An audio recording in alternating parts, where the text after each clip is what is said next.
1절에서 9절 교독하고 마지막 절은 합독하도록 하겠습니다. 사람이 내게 말하기를 여호와의 집에 올라가자 할 때에 내가 기뻐하였도다.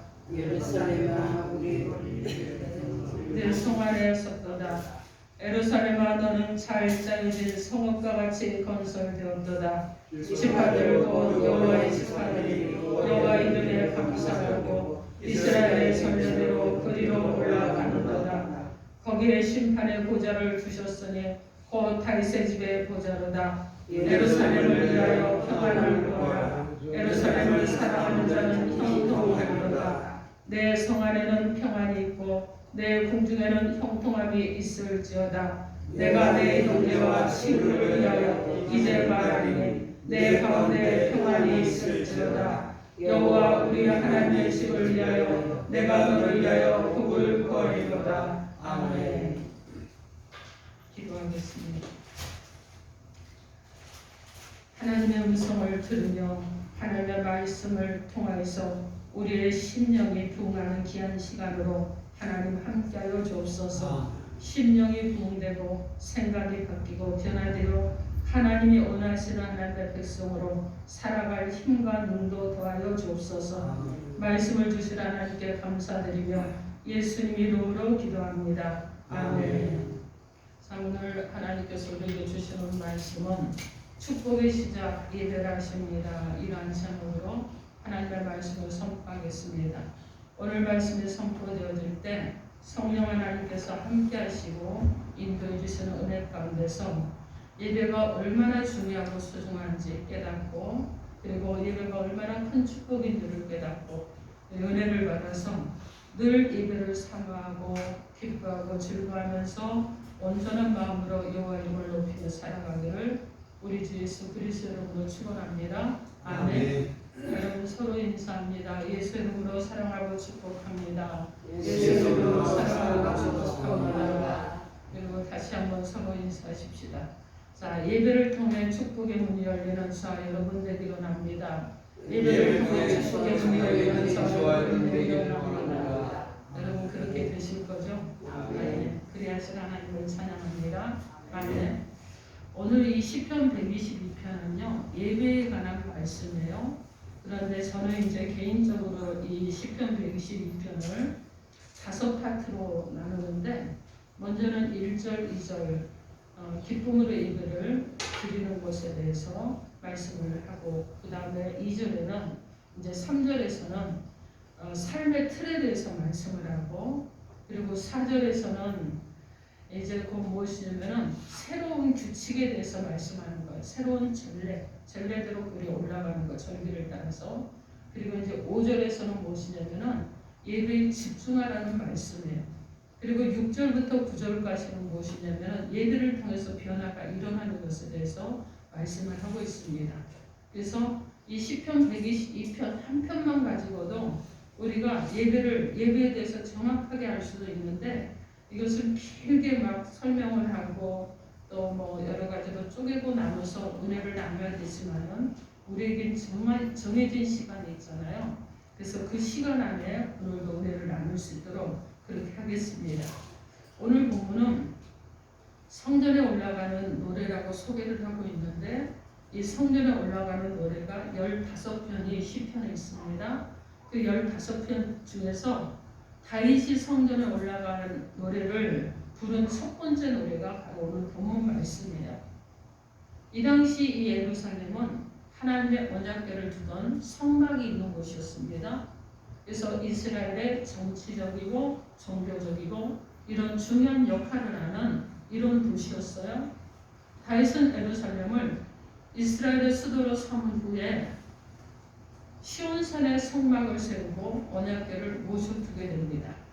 그리고 예루살렘의 영광과 평강을 기원하면서 오늘 122편의 시를 찬양할 것입니다. 예루살렘은 이스라엘의 중심이 되는 그런 도시입니다. 그래서 12지파가 사는 지역이 각각 다 달라요. 가나안을 정복하고 12지파에게 여러분 분배된 땅들이 다 달랐잖아요. 그래서 12지파가 사는 곳이 각각 다 다른데 그들이 살아가는 모습도 다릅니다. 그런데 절기에 예루살렘에 모여서 예배하고 함께 즐거워하고 함께 교제를 함으로 하나됨을 확인했던 것입니다. 예배자들로 가득 찬 이 예루살렘의 모습을 보며 그들은요 기쁜 마음으로 바라보면서 자신도 예배자로 성 안에 있는 이 가득 찬 기쁨과 영광의 자리에 참여하는 것이 바로 예루살렘에 모인 성도들의 모습이었어요. 이스라엘 백성들의 모습이었습니다.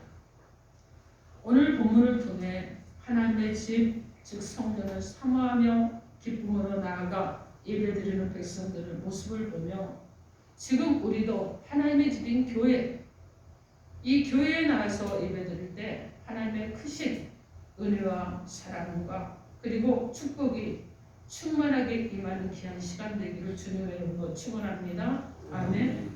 오늘 하나님께서 축복의 시작인 예배를 드리는 자 여러분 가운데 하나님께서 오셔서 우리 가운데 말씀해 주십니다. 하나님의 음성을 듣도록 하겠습니다. 첫째로 예배가 축복의 시작이 되기 위해서 감사와 기쁨으로 예배 드리시기 바랍니다. 여러분 감사와 기쁨으로 하나님 앞에 나아가십시오. 오늘 보면 시편 122편 1절 말씀에 사람이 내게 말하기를 여호와의 집에 올라가자 할 때 내가 기뻐하였도다 이렇게 말씀합니다. 그리고 오늘 보면 4절 말씀에 지파들 곧 여호와의 지파들이 여호와의 이름에 감사하고 이스라엘의 전례대로 그리로 올라가는도다 이렇게 말씀합니다. 여기서 여호와의 집이란 다윗이 완성시킨 성소를 의미합니다. 아직까지 성전을 짓기 전이잖아요. 그렇기 때문에 성막이 세워져 있었습니다. 그 안 성소에 하나님의 법궤가 모셔져 있습니다. 다윗에게 있어서 언약궤가 안치된 이 성소는 하나님을 대면하고 깊은 영적 교제를 가질 수 있는 가장 중요한 장소였고 기쁨의 자리였습니다. 여러분 우리가 살아가는 삶 속에서 삶의 의욕을 주고 활기를 주는 기쁨의 요소가 있을 것입니다. 그럼 우리는 성도로서 과연 무엇을 가장 큰 기쁨으로 여기고 살아갈 수 있을까? 바로 예배입니다. 여러분. 오늘 본문에 시를 쓴 이 다윗은 한 나라를 이끌어가는 왕입니다. 전쟁마다 나가서 승승장구하는 왕이에요. 그런데 그는 그 자신을 한 사람의 예배자로 생각을 했습니다. 나는 저들과 다르고 백성들은 예배자고 나는 군주라는 이런 의식이 아니었어요. 나도 하나님의 백성인 이스라엘 백성들과 똑같이 하나님 앞에서 한 사람의 예배자라는 이 마음을 가졌기 때문에 하나님을 예배하는 것을 인생의 가장 큰 기쁨으로 여기며 살았습니다.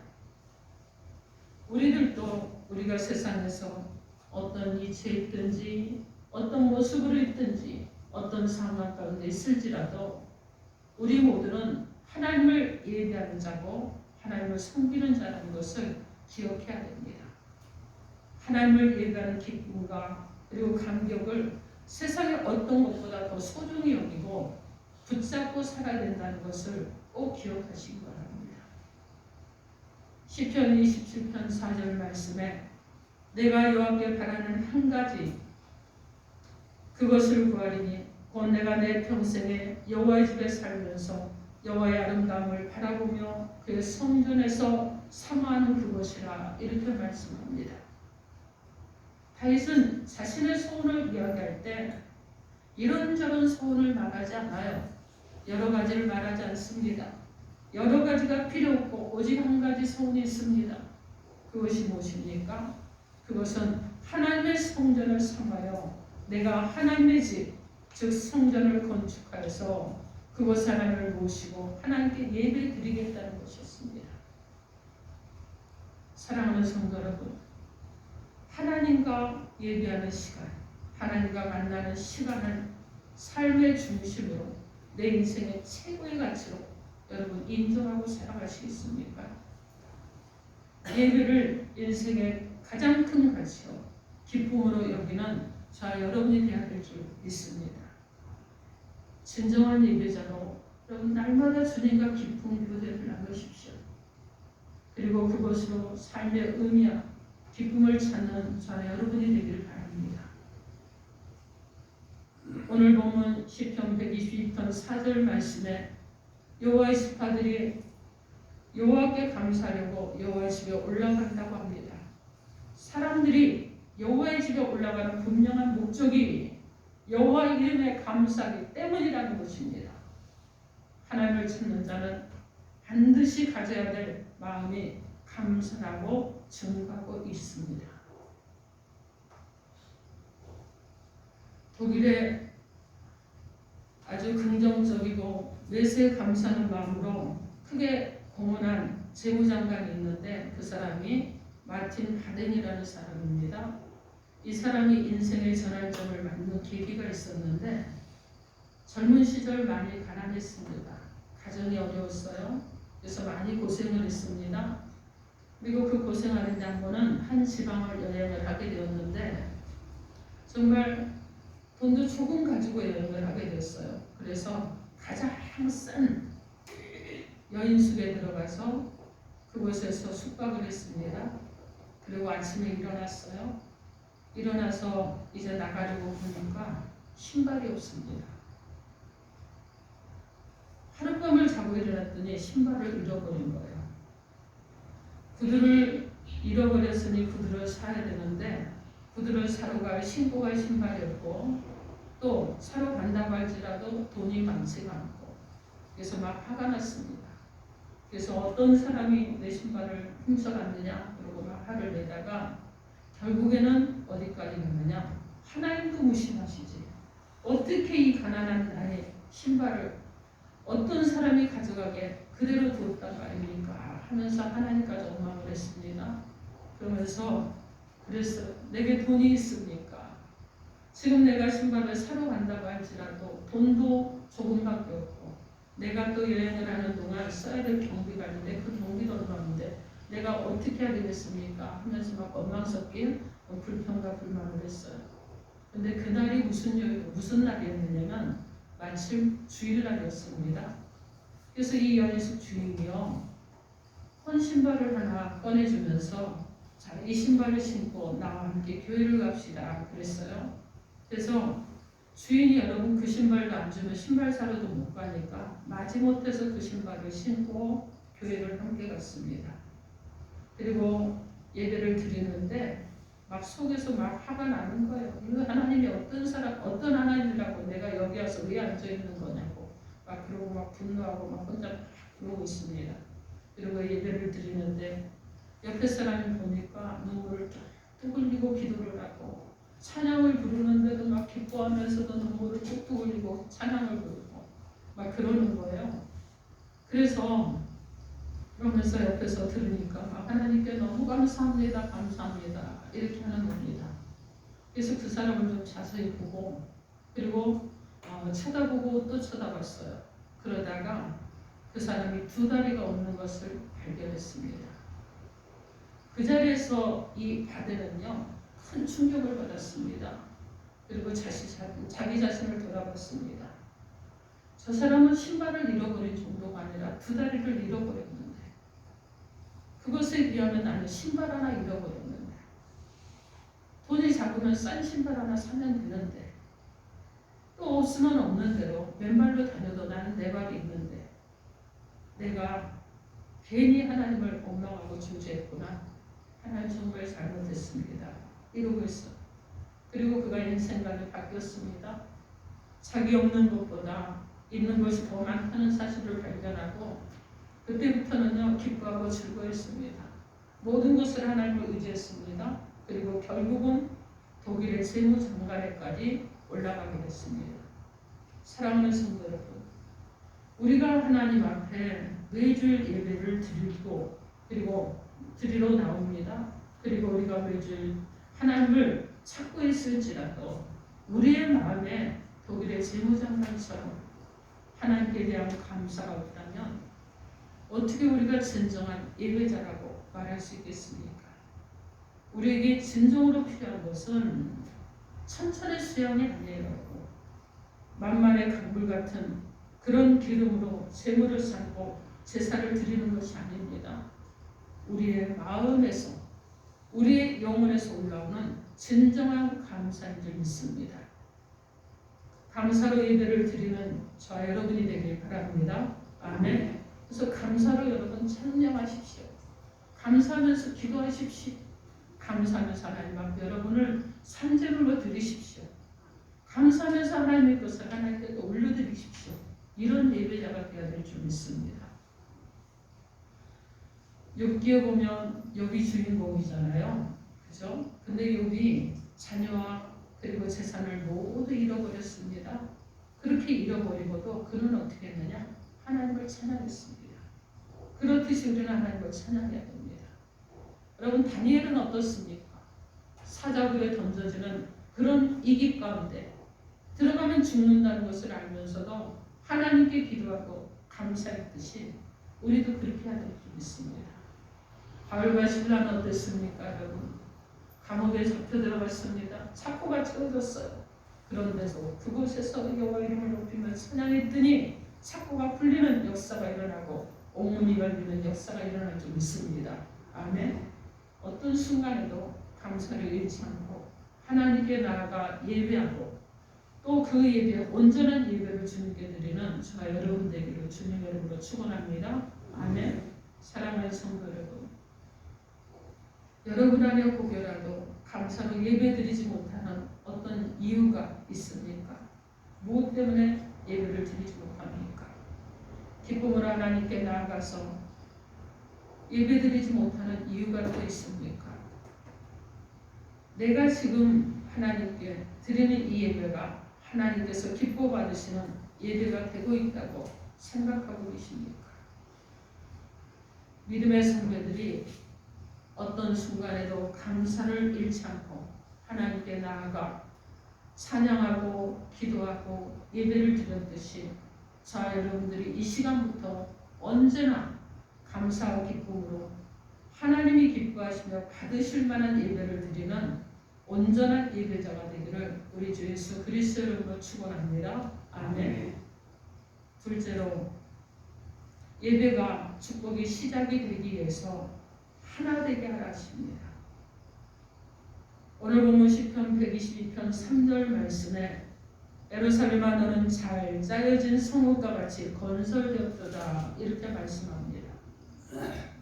우리 모두가 믿음으로 온전히 합하여 하나님께 나아갈 때 여러분 비로소 교회가 견고해지는 줄 믿습니다. 근데 여기서 잘 짜여졌다는 말은 결합했다는 얘기예요. 합체했다는 말입니다. 애들 막 로봇 조립할 때 합체한다고 그러잖아요. 그래서 그렇게 합체했다는 말이에요. 그리고 공동체라는 뜻도 가지고 있습니다. 또는 건축물 가운데 골재가 서로 단단히 결합된 그런 콘크리트를 말하기도 합니다. 군사적인 동력을 말하기도 해요. 여러분 이런 하나된 이런 모습을 나타내는 말씀입니다. 지금 이스라엘 백성들이 예루살렘을 중심으로 예배하고 교제하고 서로 하나가 되어 있는 모습을 묘사하고 있는 말씀입니다.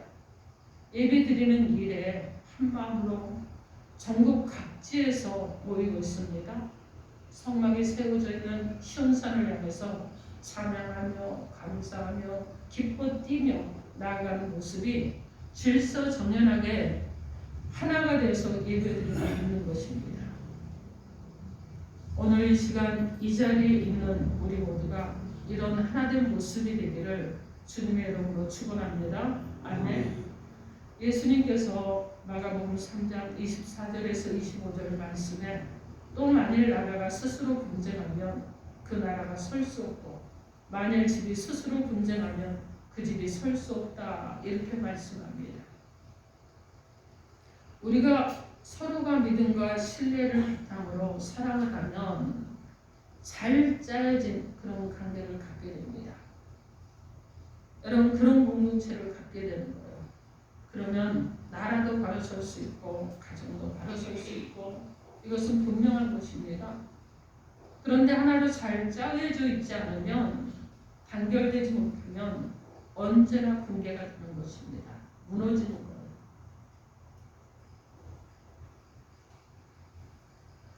한 남편이 있었습니다. 매일같이 술을 마셨어요. 그리고 노름으로 재산을 다 날리고, 그리고 걸핏하면 집에 들어오면 자식도 때리고 아내도 때리고 주먹질을 하면서 엄청 날마다 집에만 오면 화가 나 있는 이런 사람이었습니다. 그래서 이 사람을 아는 많은 사람들이요, 이 사람은 고개를 졌어요.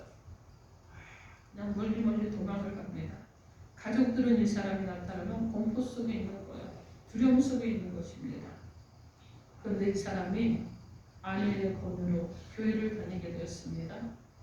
그리고 교회를 어느 정도 다녔는데 한 친구를 만났어요. 그 친구가 그럽니다. 자네 교회 다니더니 거기서 뭐라고 가르치던가? 그냥 곰곰 생각해 보니까 그래 우리 목사님 나보고 착하게 살라고 하던데, 변화되라고 하던데, 그리고 생각도 바뀌어야 된다고 하던데, 그러면서 말이야 알 수도 없지만은 뭐 하여튼 여러 가지 얘기를 하셨어. 이렇게 말했습니다. 그러니까 이제 친구가 하는 말에 그럼 성경은 누가 썼다고 그래? 그러니까 잘 모르겠는데 대답을 했어요. 내 친구가 계속 물어봅니다. 근데 여러 가지를 물어보는데 예수 믿고 교회를 다닌다는 이 친구가, 이 남편이 별로 대답을 신통하게 하지 않아요. 근데 계속 물어봅니다. 그러니까 친구가 하는 말이 도대체 교회 가서 뭘 배우고 뭘 알고 다니는 거야? 이렇게 얘기했어요. 그러자 이 남편이 하는 말이 있습니다. 그런 건 난 잘 몰라. 그런데 확실히 달라진 거는 있어. 왠 줄 알아? 전에는 내가 술이 친구였는데 요즘 술 생각이 안 난다는 거야. 전에는 있잖아, 퇴근만 하면 도박하는 데로 갔는데 요즘은 노름방도 가지 않아. 요즘은 바로 집에 가고 싶어져. 그래서 집에 빨리 들어간다네. 전에는 애들이 나와보면 슬슬 피했거든. 근데 요즘은 애들이 내가 오기를 기다리고 있어. 나하고 같이 밥을 먹으려고. 그리고 있잖아, 우리 아이프는 전에는 나를 쳐다보지도 못하고 혹여라도 내가 집에라도 들어올까봐 무서워했는데 지금은 어떤 줄 알아? 퇴근할 무렵이 되면 집 앞까지 나와서 나를 기다리고 있어. 이렇게 말했습니다. 여러분, 주님을 믿으면 우리가 조금씩 변화되잖아요. 어떤 사람은 급격한 변화를 겪는 사람이고, 어떤 사람은 조금씩 변하는 사람이고, 어떤 사람은 변화되다가 또 돌아갔다가 또 돌아왔다가 하는 사람들도 있잖아요. 그런데 여러분, 우리는 주님을 믿으면 변화되는 사람들입니다. 매일매일 변하잖아요. 그죠? 하나님은 우리를 날마다 새롭게 새 창조물로 빚어가시기 때문에 날마다 우리는 변하는 거예요. 내 안에 귀한 일을 시작하신 주님께서 나를 온전히 하시도록 내 삶의 주권을 내어드리면 우리는 더 많이 변화될 수 있는 것입니다. 성도와 교회는요, 말씀과 믿음 그리고 사랑으로 서로 서야 됩니다. 그래서 주님으로 인해서 변화되어져서 살아가는 삶이 되어야 되고, 주님으로 인해서 나의 언어가 바뀌어야 되고 행동이 변화되어야 되는 것입니다. 그리고 나를 온전케 하도록 주권을 내어드리는 성도가 되어서 서로 하나가 되어야 되는 거예요. 교회 안에서 성도끼리 연합하고 믿음으로 하나 되고, 가정 안에서 가족들끼리 연합하고 믿음으로 하나 되는 이런 역사가 일어나게 되는 것입니다. 이렇게 하나 되는 것을 방해하는 세력들이 있잖아요. 어떤 세력이요? 사단의 세력이죠. 여러분, 이 하나 되는 것을 방해하는 모든 이 역사는 사단의 역사라는 것을 알고, 그 모든 것을 여러분 기도로 대적하고 말씀으로 대적하고 끊어버리고 제해버리는 역사가 일어나야 되는 것입니다. 그래서 우리 안에 분열이 일어나는 것들, 갈등하게 하는 것들, 싸움을 만들어내는 것들은 끊어버리고 화평과 일치와 하나 되는 것을 위해서 힘쓰는 자 여러분이 되어야 될 줄 믿습니다. 아멘. 우리 주님께서 십자가를 통해 하나님과 인간 상호 간의 모든 단절과 분열의 라인을 헐어버리셨습니다. 그리고 하나 되게 하셨어요. 그런 것처럼 우리도 모두 닫혀진 담을 하고 성령 안에서 하나 되고, 그리고 누구라도 흔들어 넘어뜨릴 수 없는 견고한 하나님의 하나된 공동체를, 교회를 이루어가는, 가정을 이루어가는, 우리가 속한 공동체를 세워가는 저와 여러분 되기를 주님의 이름으로 축원합니다. 아멘. 사랑하는 성도 여러분, 이 시간 한 마음과 한 뜻으로 한 입술로 찬양하고 그리고 기도하고 예배드리는 저 여러분이 되야 될 줄 믿습니다. 성령으로, 믿음으로, 사랑으로 하나된 교회와 가정을 세워가야 될 줄 믿습니다. 하나님께서 오순절에 성령을 보내셔서 성령 충만받은 120명의 성도들이 하나가 되어서 그들이 교회를 세우고 그리고 기도하고 찬양하고 예배하고 전도하고 날마다 부흥을 이루었던 것처럼 오늘 우리 교회와 우리 모두도 성령 충만함을 받아서 연합된 하나가 되고 한마음 한뜻으로 찬양하고 기도하고 예배하고 전도해서 부흥을 이루어 나가기를 주님의 이름으로 축원합니다. 아멘. 여러분, 예수님께서는요 십자가의 자신을 우리의 죄를 대속하기 위해서 희생제물로 스스로 자신을 내어드리셨습니다. 그러므로 말미암아 우리가 하나님 앞에 나가는 구원의 통로를 열어주셨습니다. 오늘 우리는 그 십자가를 통하여 하나님께로 나와 예배드리고 있습니다. 그 은혜를 감사하며 구원의 감격과 기쁨으로 찬양하고 기도하고 하나님 모습으로 하나님께 영광 돌리는 저와 여러분 되시고 우리 교회 되기를 간절히 바라며, 이제 여러분 우리의 생각의 틀의 변화가 일어나야 됩니다. 씨 뿌리는 사람의 씨앗이라는 책 속에 나오는 한 이야기인데요. 한 농부가 있습니다. 이 농부가 아주 아끼고 귀하게 여기는 도끼를 잃어버렸습니다. 그래서 한참을 찾다가 이웃집 청년을 의심을 했어요. 그래서 그 청년을 보니까 꼭 도둑처럼 걸어요. 도둑처럼 말합니다. 도둑처럼 행동을 하는 거예요. 그래서 속으로만 그랬죠. 증거가 없으니 저 청년이 도둑이다 이랬어요.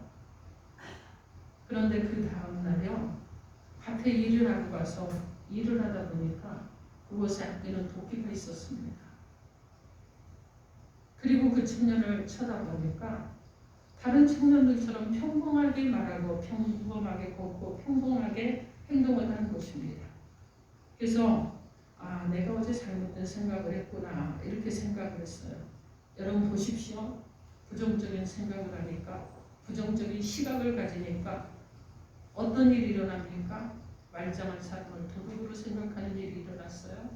그런데 그가 생각을 바꾸니까 다른 청년과 똑같은 긍정적인 생각을 하니까 긍정적으로 바라보는 그런 일이 일어난 것입니다.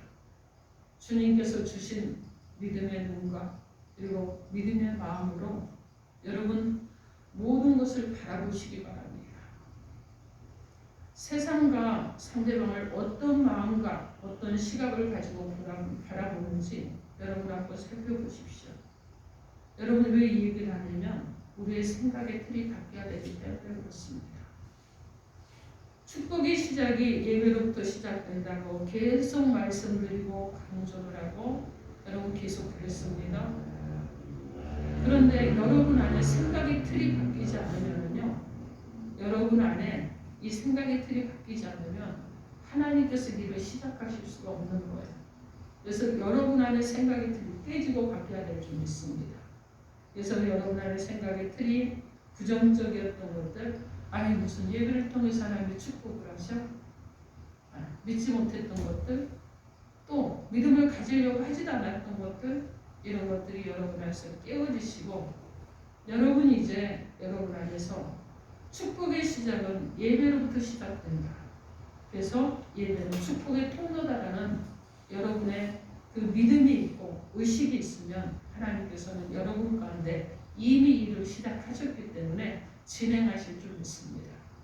그래서 축복의 시작 예배가 되게 하기 위해서 우리는 감사와 기쁨으로 하나님 앞에 나아가는 자들이 되어야 되겠고, 같은 믿음과 같은 은혜 안에 하나가 되는 저 여러분의 공동체가 되어야 될 줄 믿습니다. 사랑하는 성도 여러분, 여러분들도 감사 기쁨으로 주님 앞에 나와 한 마음과 한 뜻으로 주님이 기뻐 받으시는 예배를 드림으로 영적인 축복과 인생의 축복이 시작되어 예배를 드림으로 통통과 평안의 축복을 받는 저와 여러분들에게 우리 주 예수 그리스도 이름으로 간절히 축원합니다. 아멘. 기도하겠습니다.